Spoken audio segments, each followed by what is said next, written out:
ମାୟା ସଂସାରରେ ଜନମ ଦେଲୁ ମାନବ ରୂପେ, ମାୟା ତୋର ଜାଣି ନ ପାରି ଭ୍ରମ ଅଛି ସଂସାରେ।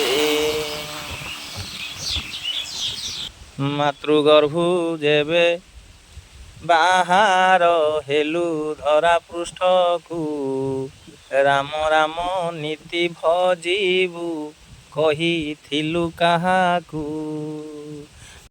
ନମସ୍କାର ପ୍ରିୟ ଦର୍ଶକ ବନ୍ଧୁ, ମୁଁ ଆପଣମାନଙ୍କର ପୁଅ ଚିତ୍ତନ ଭାଇ, ଆପଣମାନଙ୍କର ପୁଅ ଏହି ପୁରୀ ଜିଲ୍ଲାରେ ଜନ୍ମଗ୍ରହଣ ହୋଇଥିବାରୁ ମୁଁ ନିଜକୁ ଧନ୍ୟ ମନେ କରୁଛି। କାରଣ ମୁଁ ସେହି ପ୍ରଭୁ ରାମଚନ୍ଦ୍ରଙ୍କର ଅଭିନୟ କରୁଥିବାରୁ ମୁଁ ନିଜକୁ ଗର୍ବ ଅନୁଭବ କରୁଛି ବା ଧନ୍ୟ ମନେ କରୁଛି। ହେ ପ୍ରିୟ ଦର୍ଶକ ବନ୍ଧୁ, ହାଲୋ ହାଏ ଛାଡ଼, ରାମ ରାମ ବୋଲ। ଯଦି ଆମେ ଦ୍ୱିଥର ରାମ ରାମ କହିବା, ର ହେଉଛି 27ତମ ଅକ୍ଷର, ଆକାର ହେଉଛି 2ତମ ଅକ୍ଷର, ମ ହେଉଛି 25ତମ ଅକ୍ଷର। ଇଏ ସମସ୍ତ ଅକ୍ଷର ମିଶିଗଲେ 54 ଅକ୍ଷର। ଯଦି ଥରେ ରାମ ରାମ କହିଲେ 54 ଅକ୍ଷର ହେଉଛି, ତାହେଲେ ଦ୍ୱିଥର ରାମ ରାମ କହିଲେ 54 + 54 ହେଉଛି 108। ଯଦି ଆମେ ଦ୍ୱିଥର ରାମ ରାମ କହିଲେ 108 ଥର ହେଉଛି, ତାହେଲେ ଆମେ 108 ଥର ଜପମାଳ କରିବା, ଯାହା ଦ୍ୱିଥର ରାମ ରାମ କହିବା ସେୟା।